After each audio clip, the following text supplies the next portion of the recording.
नमस्कार, आप देख रहे हैं यूपी तक और मैं हूं रजत सिंह। उत्तर प्रदेश में दूसरे चरण की वोटिंग के बाद ये सवाल उठ के सामने आ रहा है कि आखिर किन किन दिग्गजों की साख दांव पर लगी है। तो हम आपको बताएंगे कि दूसरे चरण के 55 सीटों पर कौन कौन से ऐसे दिग्गज हैं जिनकी साख दांव पर लगी है और कौन सी ऐसी सीट है जिस पर मामला बिल्कुल गर्म है। पहले बात कर लेते हैं बरेली जिले की आंवला सीट पर। यहां से बीजेपी के मंत्री धर्मपाल सिंह मैदान में हैं और उनको टक्कर दे रहे हैं समाजवादी पार्टी के उम्मीदवार राधा कृष्ण शर्मा। धर्मपाल सिंह यहां से लगातार चुनाव जीतते रहे, लेकिन खास बात यह है कि उन्हें जब एक बार पटखनी मिली तो पटखनी दी थी राधा कृष्ण शर्मा ने। राधा कृष्ण शर्मा इससे पहले बीजेपी में एमएलसी थे। चुनाव से पहले उन्होंने पाला पलटा, इसके बाद समाजवादी पार्टी ने उन्हें टिकट दे दिया। वहीं बीएसपी से लक्ष्मण प्रसाद लोधी हैं। लोध समुदाय का इस सीट पर अच्छा खासा प्रभाव रहा है। अगली सीट की बात करें तो वो है अमरोहा जिला की अमरोहा सदर सीट।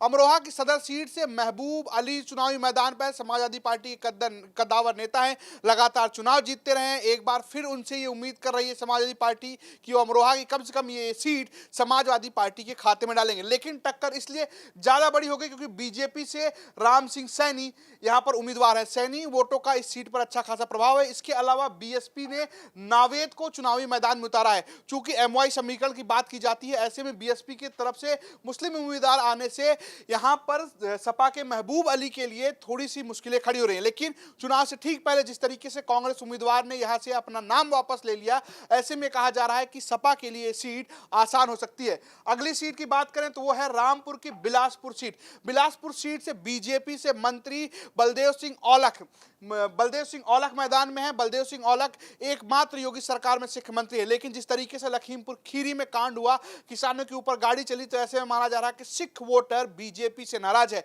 इस सीट में बलदेव सिंह औलख की सीट फंसती हुई नजर आ रही है क्योंकि इस सीट पर सिखों का अच्छा खासा प्रभाव है। तराई से सटी हुई ये सीट है। इसके अलावा अगर देखें तो सपा से अमरजीत सिंह मैदान में है, वो भी एक सिख उम्मीदवार है। तो कुल मिलाकर बीजेपी को यहां पर कांटे की टक्कर मिल रही है, जबकि बीएसपी ने राम अवतार कश्यप को मैदान में उतारा है। कश्यप उम्मीदवार, जो कश्यप वोट बैंक है, वो माना जाता रहा है कि बीजेपी के साथ 2017 में था, लेकिन जिस तरीके से बीएसपी ने कश्यप उम्मीदवार को सामने लाया है, ऐसे में मंत्री जी के लिए सीट फंसती नजर आ रही है।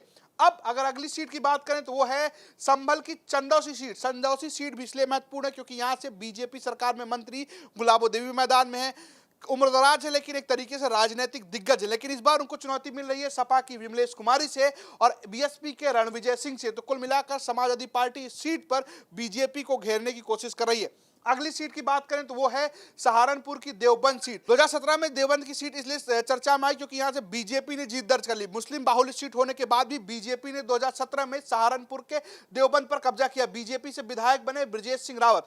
इस बार फिर एक बार ब्रजेश सिंह रावत को यहां से बीजेपी ने मैदान में उतारा है। वहीं समाजवादी पार्टी ने कार्तिक राणा को मैदान में उतारा है, जबकि बीएसपी ने राजेंद्र सिंह को अपना प्रत्याशी बनाया। कार्तिक राणा को लेकर काफी विवाद था, बाद में इसे किसी तरीके से समाजवादी पार्टी और आरएलडी ने मिलकर सुलटा है। जो खास बात यह है कि मुस्लिम के अलावा जो राजपूत वोट है वो भी इस सीट पर काफी खास है। ऐसे में सभी प्रत्याशियों का राजपूत होना अपने आप में ये बताता है कि इसमें वोट का विभाजन हो सकता है। अगली सीट है सहारनपुर की नकुड़ से सपा के धर्म सिंह सैनी उम्मीदवार हैं। दरअसल धर्म सिंह सैनी बीजेपी सरकार में मंत्री थे, इस्तीफा देकर समाजवादी पार्टी में शामिल हुए। स्वामी प्रसाद मौर्य के बाद जो टूट हुई थी भारतीय जनता पार्टी में, उनमें एक बड़ा चेहरा धर्म सिंह सैनी भी थे। नकुड़ से एक बड़ी बात यह भी है कि वहां से इमरान मसूद कांग्रेस छोड़कर समाजवादी पार्टी में आए थे। इस उम्मीद में आए थे कि उनको नकुड़ से ही टिकट दिया जाएगा। इस सीट पर इमरान मसूद के परिवार का एक तरीके से वर्चस्व रहा है, लेकिन अंततः सीट मिली धर्म सिंह सैनी को। कुछ माख मलावट भी देखने को मिली थी इमरान मसूद की तरफ से, लेकिन बाद में वो अखिलेश यादव के साथ मन साझा करते हुए दिखे। वहीं बीजेपी ने मुकेश चौधरी को उम्मीदवार बनाया। मुकेश चौधरी सिटिंग एमएलए है, तो वो एक तरीके से धर्म सिंह सैनी को टक्कर दे रहे हैं। वहीं बीएसपी ने साहिल खान को उम्मीदवार बनाया। साहिल खान इसलिए महत्वपूर्ण है कि ये कुछ समय पहले तक समाजवादी पार्टी से ही टिकट मांग रहे थे। जब टिकट नहीं मिला तो चुनाव से ऐन वक्त बीएसपी का दामन थाम लिया और बीएसपी ने उन्हें टिकट दे दिया। चूंकि मुस्लिम बाहुल्य सीट है, ऐसे में बीएसपी से साहिल खान का आना ये सीट धर्म सिंह सैनी के लिए मुश्किल कर रही है। अगली सीट की बात करें तो है मुरादाबाद की कुंदर की सीट। यहां से बीजेपी के कमल प्रजापति उम्मीदवार हैं, लेकिन जो खास चर्चा है वो है शफीकुर रहमान के पोते जियाउर रहमान का यहां से उम्मीदवार होना। शफीकुर रहमान लगातार अपने विवादित बयानों को लेकर चर्चा में रहे। ऐसे में समाजवादी पार्टी ने यहां पर जियाउर रहमान को उम्मीदवार बनाया। वहीं बीएसपी से हाजी रिजवान उम्मीदवार है। हाजी रिजवान एक तरीके से मुस्लिम उम्मीदवार है। ऐसे में सपा के लिए ये सीट मुश्किल होती दिख रही है। अब अगर हम अगली सीट की बात करें तो वह है रामपुर जिले की रामपुर शहर सीट। यहां से सपा के दिग्गज नेता आजम खां मैदान में। आजम खां का वर्चस्व रहा इस सीट पर, लगातार विधायक रहे हैं। अभी फिलहाल में उनकी पत्नी विधायक है और ये यहीं से सांसद है। इस बार जेल में है, लेकिन जेल से ही आजम खान चुनावी मैदान में।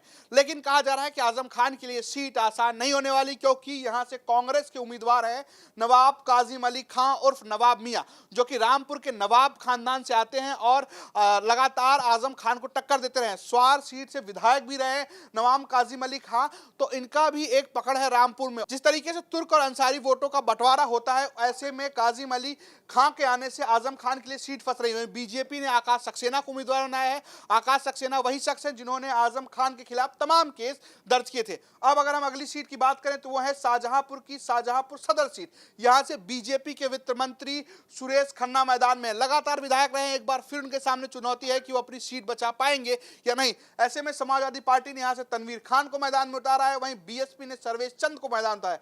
तनवीर खान एक तरीके से एमवाई समीकरण में फिट होते हुए दिख रहे हैं और बीएसपी से अगर मुस्लिम उम्मीदवार नहीं है तो ऐसे में सुरेश खन्ना के लिए सीट थोड़ी फंसती हुई दिख रही है। अगली सीट की बात करें तो वह है रामपुर जिले की स्वार सीट।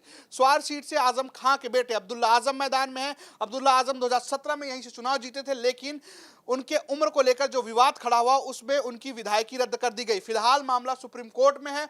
वहीं बीजेपी की सहयोगी दल अपना दल ने हैदर अली खां उर्फ हमजा नवाब को यहां से उम्मीदवार बनाया है। एनडीए के अभी तक के एकमात्र मुस्लिम उम्मीदवार है हैदर अली खान उर्फ हमजा नवाब। हमजा नवाब ही नवाब मियां के बेटे हैं, यानी कि रामपुर के नवाब खानदान से आते हैं और नवाब खानदान से नवाब मियां स्वार सीट से 4 बार विधायक रह चुके हैं। तो ऐसे में आजम खां के बेटे अब्दुल्ला आजम के लिए राह आसान नहीं होने वाली। वहीं कांग्रेस ने राम रक्षपाल सिंह को यहां से अपना उम्मीदवार बनाया। इन्होंने ही ठीक चुनाव से पहले पाला पलटा था। ऐसे में कांग्रेस ने इन्हें अपनी तरफ से उम्मीदवार बनाया है। पहले यहां से नवाब मियां कांग्रेस के टिकट पर चुनाव लड़ते रहे हैं।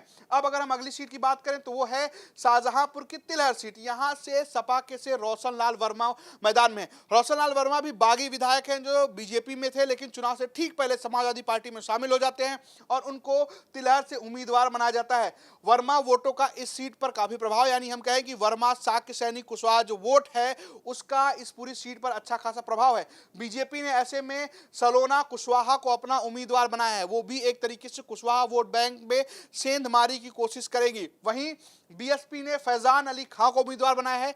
तो जो एमवाई समीकरण अगर उस हिसाब से देखें तो यहां पर फैजान अली खां के आने से रोशन लाल के लिए यह सीट फंसती हुई दिख रही है।